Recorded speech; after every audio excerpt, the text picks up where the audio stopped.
રાજકોટમાં અમરેલીમાં દીકરીના સરઘસ મામલે આવેદનપત્ર. રાજકોટ અમરેલીમાં દીકરીના સરઘસ મામલે શહેરમાં સેના દ્વારા કલેક્ટરને આવેદનપત્ર અપાયું. ન્યાયની માંગ સાથે સૂત્રોચ્ચાર કરાયા. અમરેલીમાં દીકરીના સરઘસ મામલે પાટીદાર સમાજ પણ આવ્યું મેદાને. આંતરરાષ્ટ્રીય કૃમિ સેના દ્વારા કલેક્ટરને રજૂઆત. સરઘસ કાઢનાર સામે કાર્યવાહી કરવા માંગ. એક બાજુ સંવિધાનની વાતો વચ્ચે સંવિધાન ભંગ કરી રહ્યા છે. પોલીસ સામે કાર્યવાહીની માંગ સાથે કલેક્ટરને રજૂઆત કરવામાં આવી.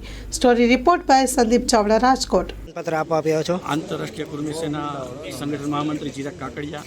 આજે આવેદન દેવાનો મુખ્ય હેતુ અમરેલીમાં જે કલંકિત ઘટના બનીને આખા ગુજરાતમાં એના પડઘા પડ્યા છે, એ પડઘાની અંદર અમે કલેક્ટર સાહેબને, મુખ્યમંત્રી સાહેબને રજૂઆત કરવા આવી છીએ કલેક્ટર મારફતે કે એક તો તમે ગુજરાત બચાવો, બેટી બચાવો અને બેટી પઢાઓના નારા લગાવો છો.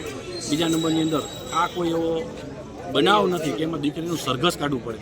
અત્યાર સુધીની ઇતિહાસની પહેલી કદાચ આવી ઘટના છે કલંકિત કે જે ગુજરાતની અંદર અમરેલીની દીકરીને સરઘસ કાઢવું પડે અને એ વગર વાકે.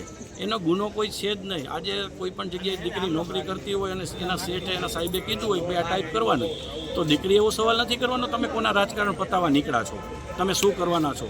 દીકરીએ તો એની ફરજના ભાગરૂપે જે કરવું પડતું હતું એ કર્યું. તો આમાં એ દીકરીનું સરઘસ કાઢવા કરતાં રાજકીય જે લોકો છે, જે રાજકીય વર્ચસ્વથી બે એક જ પાર્ટીના લોકો છે, એમની અંદરની આંતરિક લડાઈમાં દીકરી ભોગ બન્યો છે. તો હું એવું કહું છું, દીકરીની જગ્યાએ જે ખરેખર આરોપી છે એનું સરઘસ કાઢો, એ ચહેરા ખુલ્લા પાડો.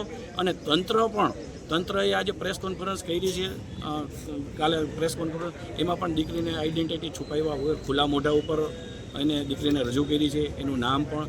તો આ ક્યાંનો ન્યાય? આજે હું તંત્રને કહેવા માગું છું, તમારી ઘરે દીકરીઓ છે, પણ આ કેટલું યોગ્ય? એમ થોડું માનવતાની રીતે સંવેદના તમે જોયું હોત તો અત્યારે આ બનાવ ન બન્યો હોત. આજે એની દીકરીના પરિવારની ઉપર આફત આવી છે.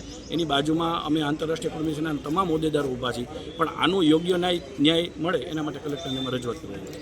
અમરેલીની અંદર જે રીતે દીકરી ઉપર અત્યાચાર કરવામાં આવ્યો, સુપ્રીમ કોર્ટની ગાઈડલાઇનની વિરુદ્ધ જઈને મધરાતે એની અટક કરવામાં આવી અને ત્યારબાદ જે કોઈ હાર્ડકોર ક્રિમિનલનું જે રીતે સરઘસ કાઢવામાં આવે એ રીતે એનું સરઘસ કાઢવામાં આવ્યું. આ સમગ્ર ઘટના નિંદનીય ઘટના છે. આની સામે આખા ગુજરાતના તમામ સમાજમાં, માત્ર પાટીદાર સમાજની દીકરીની વાત નથી, આવી કાલ ઉઠીને કોઈ દીકરીની જિંદગી સાથે આ પ્રકારના ચેડા, રાજકીય આંકાઓ પ્રેરિત થઈ શકે એના સામે સ્પષ્ટ અમારો વિરોધ છે. અને કૃમિ સેના દ્વારા આજરોજ મુખ્યમંત્રીશ્રીને આ બાબતે કડક કાર્યવાહી કરી દોષિતો સામે પગલાં ઉઠાવવા માટે માંગ કરવામાં આવી છે અને એના માટે રાજકોટ કલેક્ટરને આજે આવેદનપત્ર આપવામાં આવ્યું.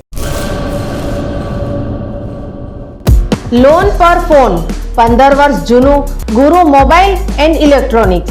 દરેક કંપનીના જૂના અને નવા મોબાઈલ લોન ઉપર મળશે અને ઇલેક્ટ્રોનિક્સ આઇટમો ફ્રીજ, ટીવી, વોશિંગ મશીન. ગુરુ મોબાઈલ એન્ડ ઇલેક્ટ્રોનિક્સ, સંતોષી માતાના મંદિર પાસે અને અમારી અન્ય બ્રાન્ચ ગુરુ મોબાઈલ પોઈન્ટ, આભા હોટલ નીચે, પેટ્રોલ પંપ સામે, ભુજ. તો મેળવો લોન પે ફોન અને તમામ ઇલેક્ટ્રોનિક્સ એપ્લાયન્સીસ.